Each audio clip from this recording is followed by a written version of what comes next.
Nasa loob pa rin ng Philippine Area of Responsibility si Bagyong Lawin. Alamin natin ang pinakahuling sitwasyon ng bagyo mula sa aming kasamang si April Enerio, live mula sa Pag-asa DOST. April? Yes, Kirby, lumukas pa si Bagyong Lawin habang patuloy na kumikilos pa north-northwest. Para sa detalye, kasama natin si Pag-asa weather forecaster Alzar Aurelio. Magandang hapon, Zar. Magandang hapon sa inyo lahat. Yes, ano nang status nitong si Bagyong Lawin? Kanina alas 10 ng umaga, nasa Philippine Sea ito at nasa layong 520 kilometers east ng Kasiguran, Aurora. Nasa dagat pa rin siya at wala pang direkta na nakakapekto sa atin. Pero nung nagtaas po tayo ng public storm warning signal kaya na madaling araw, hanggang ngayon, nakataas pa rin ang storm warning signal dito sa Isabela at Cagayan kasama ang Calayan at Babuyan Group of Islands. At inaasahan po na sa mga lugar na yon ay makakaasa po ng pag-ulan at gusty winds. Kaya babala po sa ating mga kababayan maging alerto sa mga posibleng flash flood at landslide. Okay, Zar, bigyan naman natin itong mga kababayan natin ng mga possible scenarios na binabantayan ng Pag-asa dito kay Bagyong Lawin. Unang-una, itong batay sa ating forecast track ay lalapit ito sa extreme northern Luzon, kagaya ng Cagayan area, na by Thursday morning. So, ibig sabihin, may chansang itong mag-landfall dito sa bandang tip ng Cagayan. Itong si Bagyong Lawin, basta ma-maintain lang niya ang direksyong north-northwest sa bilis na 11 km per hour. Ang pangalawang senaryo ay kapag nanatili sa northward, ay hindi siya tatama sa limang bahagi natin bansa, maaari po ay tumbukin ang Taiwan o Japan. Okay, Zar, nabanggit mo na posible siyang mag-landfall dito sa northern tip ng Cagayan. Bakit? Ano yung dahilan kung bakit hindi na lang siya dumiretso pa Hilaga?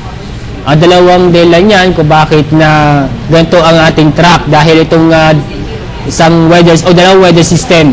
Ito yung number 1 yung nakaka-apekto sa bagyong ito. Pagkilos ng bagyo, itong high pressure area.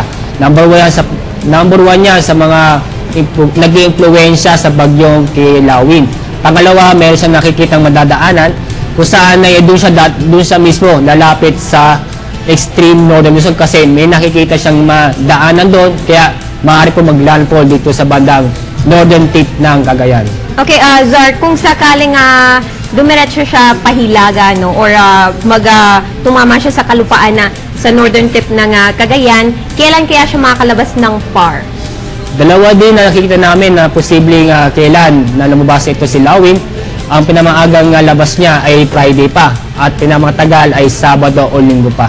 Okay, at ano naman kaya magiging lagay ng panahon natin ngayong araw, Zar?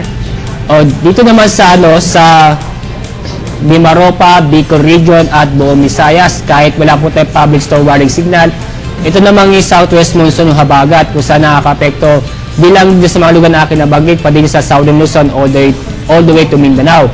So ulitin ko, dito sa Mimaropa, Bicol Region at Visayas ay nakikita namin yung mga pamisa-misang moderate to heavy rains.